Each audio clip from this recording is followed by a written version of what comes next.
Hey guys, welcome back to another episode of Quick Bits. I know it's been a while, but it's back. I'm just going to cover a few of what I see are the most important changes to thermal expansion in 1.6.4. I am currently in Minecraft 1.6.4 using the Direwolf 20 1.0.2 mod pack. Okay, so the biggest change to thermal expansion, in my opinion, is it now produces its own power. It is called Redstone Flux, or RF for short. There are three sources of Redstone Flux making. Three ways to make Redstone Flux. There's the steam dynamo, magmatic dynamo, and compression dynamo. The steam dynamo is basically exactly what it sounds like. You can use either water and a solid fuel, or you can pump steam directly into it and it will use it just fine.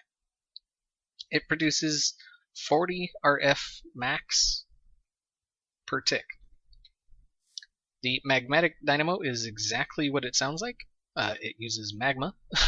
So, yeah. Well, I think it's actually hot, is what it says. Dynamo magmatic requires hot fluids. So, yeah. Lava's your best bet. Compression dynamo uses fuels and coolant. So like water and fuel. As it says here. Requires fluid, fuel, and coolant. So I believe it takes biomass, biofuel, regular fuel, stuff. I think it might even take oil as a fuel, which is, it's less efficient, but I believe it will work. So yeah, that's the dynamos. They all produce the same amount of power, 40 RF per tick maximum. If there is another way to produce RF, I'm not aware of it, and I apologize for that. One of the big changes when it comes to fluid ducts and the new item ducts, these used to be liquid ducts, but now they're fluid ducts. I'm not sure why it was switched, but it is. You can now have an input and an export and import within the same block. You can actually have several within the same block. If you have tanks like that, as you can see, it's 1 export, 3 imports. You can actually export from that one, and even that one. Or you can just not connect it at all, or just have 3 exports, and 1 input. 3 outputs, 1 input. Yeah. So yeah, that is really cool. We've been needing a way to change each thing individually, because the way it used to be, if you're not familiar, to pull out of something and put into something, you had to have 2 blocks between it in one way or another. As you can see, there's 1 block here and the second block here, and that's how you had to have it, because you could only have export here and import over here. They no longer need to do that, which is really, really nice and extremely convenient. And as you can see, there is no redstone energy. There is no more levers or anything like that required to run these. They just do it on their own. Yeah. The recipe for the fluid duct is the same. There is a new fluid duct, though. Like, completely new. It is called the opaque fluid duct. The recipe for the original is still copper and hardened glass. For the opaque fluid duct, it is copper and lead. And that gets you 4 opaque. The difference between the regular fluid duct and the opaque is in the opaque you do not see the fluid. Yes. Now, energy cells. There's several different energy cells now. There used to be just 1 energy cell, but now there is a few. Energy cell. There's one for creative only, of course. Well, I guess not of course, but yeah, it's infinite power, sends 10,000. Yeah. Don't need to worry about that unless you're playing around a creative, like me. Leadstone energy cell can hold up to 400,000 RF, which is only 200,000 less than the previous redstone energy cell, which is no longer, well, I guess it kind of is here, but yeah. Yeah, and it's really cheap to make, so it is a great early game energy storage. It's 4 lead ingots, 4 glass of like any kind of glass, and a redstone block. Yes, and yeah, redstone block. And 3 copper redstone conductance coil, which is electrum ingot and 2 redstone. The next step up is the hardened energy cell, which holds 2 million RF at 400 RF per tick. I don't think I mentioned this. This is 80 RF per tick. Yeah. The hardened energy cell is 400 RF per tick, which is 10 of these. 10 of these putting out maximum. The recipe for that is there's 2 separate ones. There's the leadstone energy cell with 4 invar ingots, or the leadstone energy cell frame, which is just the with 3 copper, 4 invar, and a redstone conductance coil, which is electrum and redstone. If you don't know how to get electrum, electrum blend is gold and silver. 1 gold, 1 silver gets you 2 electrum blend. The next step up is the redstone energy cell itself, which is the old guy, the one we're kind of used to, but not really.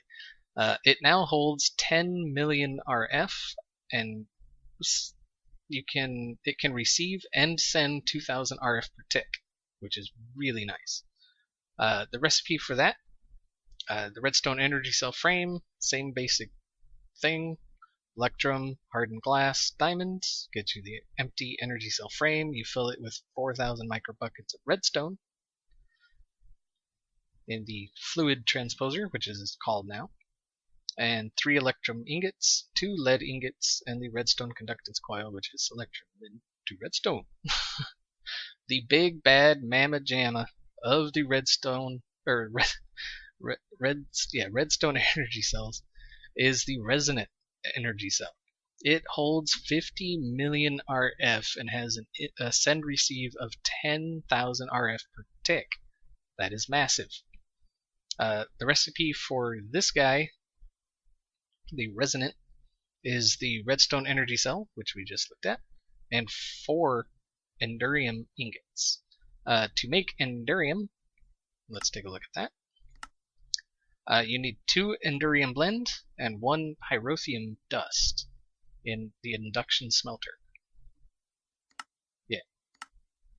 To get the pyrotheum dust, it's coal dust, redstone, and blaze powder. It's like pulverized coal, coal dust, all that kind of showing the same exact thing down here. Redstone, blaze powder gets you 1. The endurium blend is 3 tin dust, 1 shiny metal. I believe, just shiny metal is what it's showing. And resonant ender bucket. You get this by melting ender pearls in the magma crucible, and you need a full bucket, and that will get you 4 endurium blend. You do get the bucket back, so if you're worried about that, don't. And yeah, these do have an input-output mode now, as you will see here. All the sides are set to input except for one, which is this guy here. To change it, you just smack it on the side. Yeah. That can change it, or you can go in here and just change it like that. It's the same as the other ones. You can automatic, shift click the center, and it will clear all of them, and then you can set specific ones to do specific things. And so now this side should be input, and the other side should be output. Leadstone energy cell, or energy conduit. Yeah, that's connected, should be getting power. Yes, we are. One thing you must know about these energy cells, even if it is on an output, it will not power BuildCraft stuff by itself. As you can see, it's outputting RF, these take MJ. What you need to do if you want to run BuildCraft stuff off of this is place at least 1 energy conduit in between the energy cell and the thing you were trying to power. As you can see, now it's getting power. The energy conduit will automatically convert the RF into MJ. And as you can see, it's going pretty good. We can shut that off before it starts digging. Another big change is item ducts. As you can see, I have this guy just looping around and looping around and looping around. These also require no redstone signal to operate. They can be changed, you know, the same as the fluid ducts. But these guys are a bit different. They have a bit more to them. So say you have one output and 3 inputs. Obviously, it wouldn't be on the same chest, but but say you want everything to go to 1 input, like the most, like everything will go to it.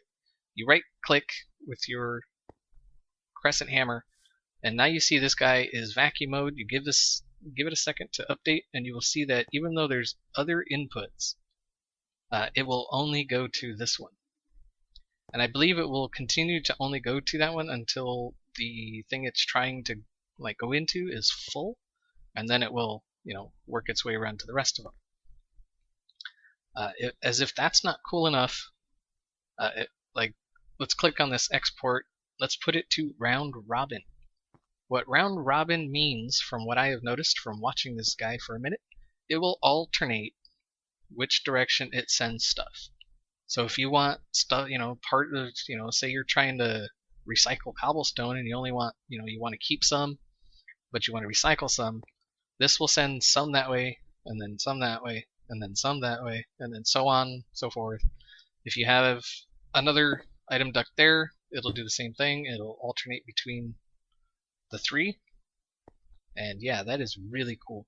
I have yet to really discover what the dense mode is for, but I think what that's saying is it will not send stuff that way, but I think the round robin mode screws with it. So let's give that a second to update. Yeah, it looks like that's what's happening. Otherwise, I believe it would just randomly pick a direction to send stuff. Yeah, it's all going that way. I think every once in a while I want to go that way, but if we put that in dense mode, everything will go that way. So that so the dense mode says don't send it this way. All right, so we figured that out. Yeah, fluid ducts we already covered. Let's cover tesseracts, and then that will be it for this quick bit. It's running a bit long. The tesseract is now an all-in-one awesomeness block. So let's look up Tesseract. The Tesseract Frame is somewhat the same recipe, except it's now Endurium instead of, I believe it was Electrum. Now it's Endurium. We already covered how to make Endurium. That gets you the empty Tesseract Frame. To fill it, you put it in a fluid transposer, 1,000 micro buckets of Resonant Ender. It is, yeah, Resonant. And then 4 silver ingots around the full frame will get you a Tesseract. The way the Tesseracts have changed, if you come into configuration, you will see that there are 3 little guys here. And you can also lock it. You can see it's restricted. I believe that's to your friends only, and then owner only. So this is public, friends only, owner only. Yeah.